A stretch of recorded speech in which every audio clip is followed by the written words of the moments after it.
प्यारे दोस्तों, आज हम आपको करीब लकड़हारे के बेटे और शहजादी और बोलने वाले सुनहरे परिंदे का अजीब वाकया सुनाने वाले हैं।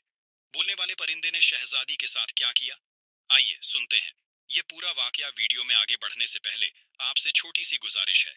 अगर आपने इस वीडियो को लाइक नहीं किया है तो इसे लाइक कर दे। साथ ही चैनल को सब्सक्राइब कर ले दोस्तों। पुराने जमाने की बात है। किसी जगह एक बादशाह हुकूमत करता था। उसकी एक बेटी थी जिसका नाम शहजादी गुल सनोवर था। एक रोज का जिक्र है। शहजादी गुल सनोवर महल के बाग में झूला झूल रही थी। इसकी देखभाल करने वाली कनीजें भी इसके साथ साथ थी। बादशाह की बीवी मल्लिका और बादशाह भी वहीं थे और एक तख्त पर बैठे एक दूसरे से बातें कर रहे थे। शहजादी को बाग में झूला झूलना बहुत अच्छा लगता था। वह अपनी कनीज के साथ रोज शाम को यहाँ आती थी। शहजादी गुल सनोबर के साथ मल्लिका और बादशाह भी आ गए थे। शहजादी हमेशा की तरह झूला झूल रही थी कि अचानक इसकी नजर एक निहायत खूबसूरत परिंदे पर पड़ी। इसका रंग सुनहरी था और सर पर एक छोटा सा ताज भी था। वह परिंदा दरख्त पर बैठा शहजादी को ही देख रहा था। उसकी खूबसूरती देखकर शहजादी गुल सनोवर दंग रह गई, क्योंकि परिंदा बेहद ही खूबसूरत था और उसका रंग सुनहरा था। शहजादी झूले से उतरकर इस दरख्त के नजदीक आ गई जिस पर वह खूबसूरत परिंदा बैठा हुआ था। इसने परिंदे से कहा, तुम कितने खूबसूरत परिंदे हो, आओ मेरे पास आओ। इसकी बात सुनकर परिंदे ने कहा, मेरा दिल तो चाह रहा है कि मैं तुम जैसी अच्छी और खुश अखलाक लड़की के साथ कुछ देर बैठकर बातें करूं, मगर मैं तो नगर नगर की सैर करने के लिए निकला हूं, इसलिए मैं चलता हूं। यह कहकर इसने अपने पर फड़फड़ाए और उड़ गया। शहजादी गुल सनोवर को बहुत हैरत हुई कि वह खूबसूरत परिंदा इंसानों की तरह बातें करता था। वह भागकर बादशाह के पास आई और बोली, अब्बा जान, मुझे वो बोलने वाला परिंदा चाहिए, अभी। और इसी वक्त पहले तो बादशाह की समझ में कुछ नहीं आया कि शहजादी गुल सनोवर क्या कह रही है, मगर जब कनीज ने बताया कि दरख्त पर एक सुनहरी परिंदा आकर बैठा था और इंसानी जबान में कुछ कह रहा था, शहजादी उसी की बात कर रही है। यह सुनकर बादशाह हैरान हुआ कि बोलने वाला परिंदा, लेकिन फिर कहने लगा, तो बेटी मैंने कहानियों में तो सुना है कुछ ऐसे परिंदे भी होते हैं जो इंसानों की तरह बात करते हैं। हो सकता है वह परिंदा उसी में से हो, और यह भी हो सकता है वह कल फिर आए। अगले रोज शहजादी सनोवर इंतजार करती रही, मगर वह परिंदा दोबारा वहां नहीं आया। इसी फिक्र में शहजादी ने पूरे दिन कुछ ना खाया और ना कुछ पिया। जब रात हुई तो वह बिल्कुल ही ना उम्मीद हो गई और मल्लिका के गले से लगकर रोने लगी।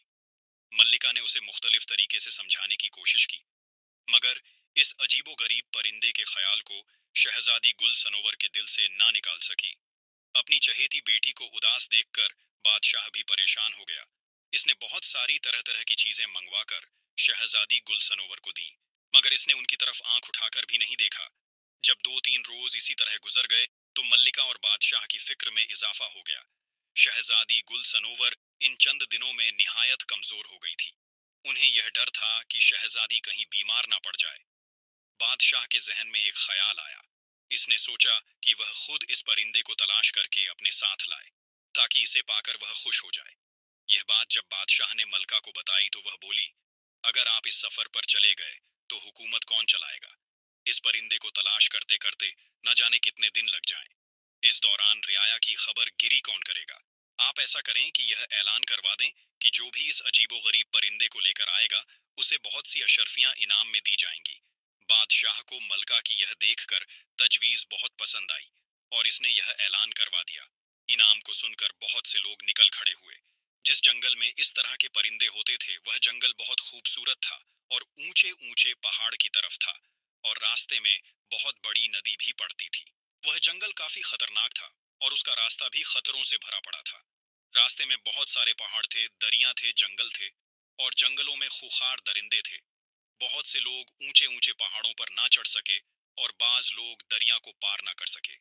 कुछ लोग जंगल में दरिंदों को देखकर हिम्मत हार बैठे, यहाँ तक कि कोई भी उस खूबसूरत जंगल में जाकर इस परिंदे को लेकर ना आ सका।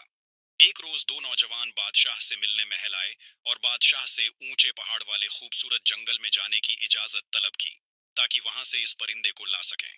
बादशाह ने इन्हें इजाजत दे दी और ताकीद की कि वह इस परिंदे को लेकर जल्द से जल्द आने की कोशिश करें, क्योंकि शहजादी गुल सनोवर की हालत दिन ब दिन बिगड़ती जा रही थी।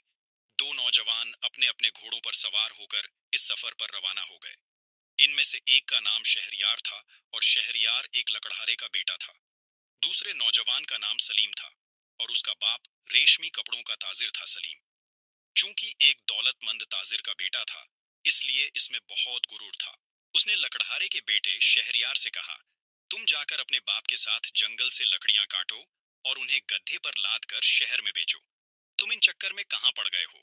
लकड़े के बेटे शहरयार ने इसकी बात का बुरा नहीं माना और मुस्कुराकर बोला, लकड़ियां तो मेरे अब्बा काट लेंगे, तुम इसकी फिक्र छोड़ो। हमारे बादशाह सलामत और उनकी मल्लिका बहुत अच्छी है। वह दोनों अपनी रियाया का बहुत ख्याल रखते हैं। अपने बादशाह सलामत की सल्तनत में हम लोग बहुत खुशहाल हैं। अब इन पर बुरा वक्त आन पड़ा है, तो हमारे लिए भी जरूरी है कि हम इनकी मदद करें। मुझे इनाम का लालच नहीं, मैं तो बस यह चाहता हूं कि वह बोलने वाला परिंदा जल्द से जल्द लाकर बादशाह सलामत के हवाले कर दूं, ताकि उनकी बेटी खुश हो जाए और हमारे बादशाह और मल्लिका की फिक्र दूर हो जाए। वह बातें करते करते काफी दूर निकल आए थे। इस वक्त वह एक मैदान में थे जिसमें कहीं कहीं बड़े दरख्त भी नजर आ रहे थे। एक दरख्त के नीचे उन्होंने एक बूढ़ी औरत और इसके शौहर को देखा। लकड़हारे के बेटे शहरयार और सलीम को आता देखकर बूढ़ा शख्स खड़ा हो गया और उन्हें रुकने का इशारा किया। सलीम ने निहायत गुस्से से कहा, ओ बूढ़े शख्स, तेरा दिमाग खराब है जो तू हमारा रास्ता रोक रहा है। और घोड़े पर बैठे बैठे झुककर एक हाथ से धक्का देकर बूढ़े को एक तरफ हटा दिया और घोड़ा भगाता हुआ आगे निकल गया। बेचारा बूढ़ा जमीन पर गिर पड़ा। उसे गिरता देखकर इसकी बीवी चीख चीख कर दुहाई देने लगी और उसे जमीन से उठाने की कोशिश करने लगी। यह देखकर शहरयार, जो कि लकड़हारे का बेटा था, वह जल्दी से घोड़े से नीचे उतरा, बूढ़े को जमीन पर से उठाया और बोला, मोहतरम बुजुर्ग, आपको चोट तो नहीं आई?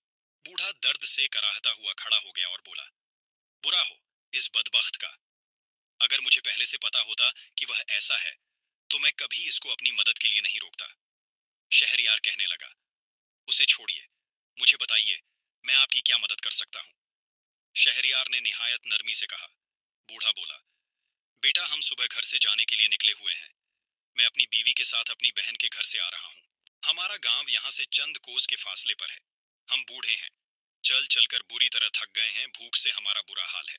घर पहुंचे तो खाना खाएं और आराम करें। तुम्हारे पास घोड़ा मौजूद है, तुम्हारी मेहरबानी होगी अगर हमें गांव तक पहुंचा दो। बूढ़े की बात सुनकर शहरयार ने अपना खाना निकालकर इन दोनों को दे दिया। ये खाना इसकी माँ ने इसके साथ बांध कर दिया था, ताकि सफर के दौरान उसे भूख लगे तो वह इसे खा ले। जब वह दोनों खाना खा चुके, तो शहरयार ने दोनों को घोड़े पर सवार कराया और खुद घोड़े की रस्सी पकड़कर तेज तेज कदमों से इनके गांव की तरफ रवाना हो गया। दोनों मियाँ बीवी उसे दुआएं दे रहे थे। शाम होते होते वह एक गांव में पहुंच गए। उसी गांव में इन बूढ़े मियाँ बीवी का घर था। घर पहुंचकर बूढ़े और इसकी बीवी ने बड़े इसरार से शहरयार को इस बात पर आमादा कर लिया कि वह अगले रोज तक इनके घर में ही ठहरे, क्योंकि रात सर पर थी और रात को सफर करना यूं मुनासिब नहीं होता। शहरयार ने इनकी बात मान ली। रात के खाने के बाद बूढ़े ने कहा, नौजवान, अब बताओ तुम कहाँ से आ रहे हो और कहाँ जा रहे हो?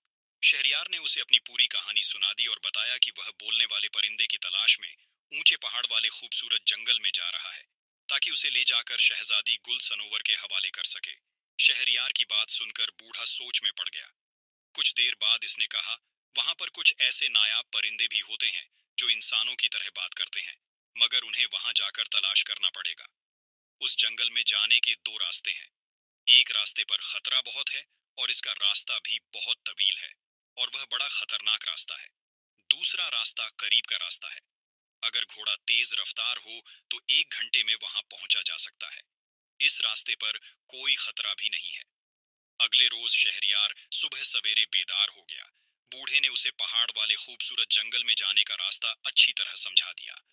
वह रवाना होने लगा तो बूढ़े ने अपने घर के पिछले हिस्से में लगे दरख्तों से बहुत सारे अमरूद तोड़कर एक थैले में रखकर उसे दे दिए और बोला, वहां के परिंदे अमरूद बहुत शौक से खाते हैं।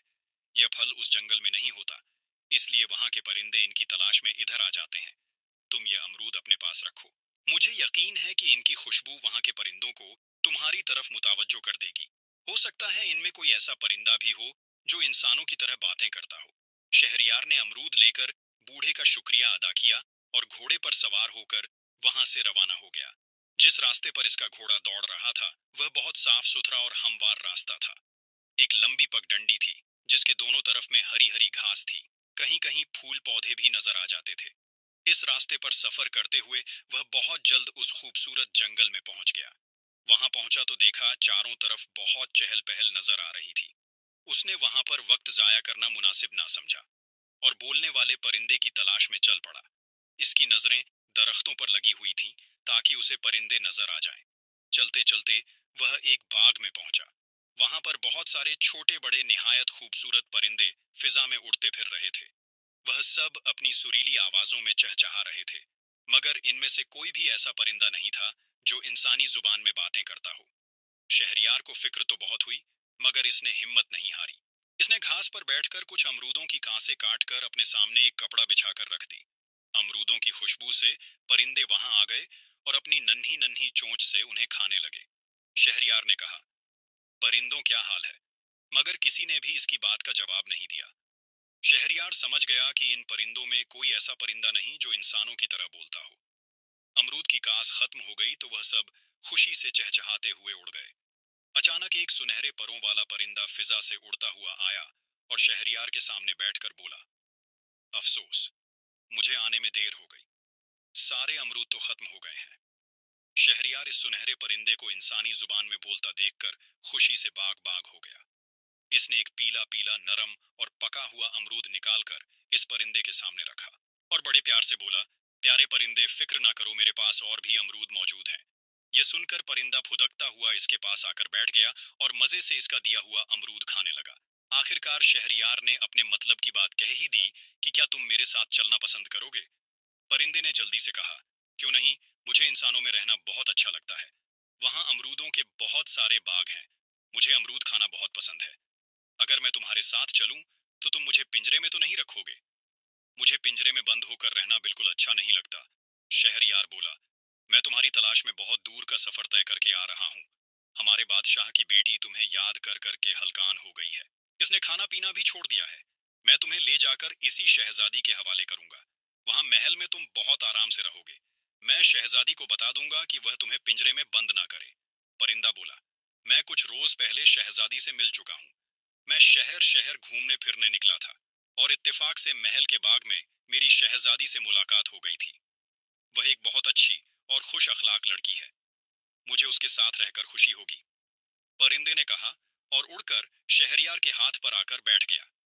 शहरयार का मकसद पूरा हो गया था, लिहाजा वह वापसी के सफर पर रवाना हो गया। परिंदा काफी ऊंचाई पर इसके घोड़े के साथ साथ उड़ रहा था। घोड़ा जमीन पर चल रहा था और सुनहरा परिंदा जमीन से काफी ऊपर घोड़े के साथ साथ चल रहा था। अभी वह अपने मुल्क की हदूद में दाखिल हुआ ही था कि इसने सलीम को दूर से आते हुए देखा। इसकी हालत बेइंतहा खराब थी। इसका जिस्म धूल मिट्टी से अटा हुआ था और कपड़े भी बहुत गर्द आलूद हो गए थे। इसका घोड़ा भी निहायत कमजोर हो गया था। शहरयार समझ गया कि जंगल जाने के लिए सलीम उस खतरनाक रास्ते पर निकल गया होगा जिसके बारे में बूढ़े ने उसे बताया था। सलीम ने भी उसे देख लिया था। वह इसके करीब आया। दोनों एक दूसरे से मिले। शहरयार के पूछने पर सलीम ने बताया, मुझसे बड़ी गलती हुई जो मैं इनाम के लालच में सफर पर निकल खड़ा हुआ। जंगल के रास्ते में बड़ा खतरा था। मैं बड़ी मुश्किल से अपनी जान बचाकर भागा हूँ। इसके बाद उस लकड़हारे के बेटे शहरयार ने उसे अपनी कहानी सुनाई और बताया कि इसने इन बूढ़े मियाँ बीवी को अपने घोड़े पर बिठाकर इनके गांव पहुंचाया था। बूढ़े ने खुश होकर उसकी मदद की, जिसकी वजह से वह बोलने वाला परिंदा हासिल करने में कामयाब हो गया। सलीम ने हैरान होकर पूछा, वह परिंदा तो तुम्हारे पास नजर नहीं आ रहा? शहरयार ने आसमान की तरफ देखते हुए ऊपर इशारा किया। सलीम ने देखा कि एक खूबसूरत सुनहरे रंग का परिंदा इनके सरों पर मंडरा रहा है। उन्हें बातें करता देखकर परिंदे ने चिल्लाकर कहा, शहरयार जल्दी करो, ऐसा ना हो कि रात हो जाए। शहरयार ने सलीम को अलविदा कहा और अपने घोड़े को चलने का इशारा किया।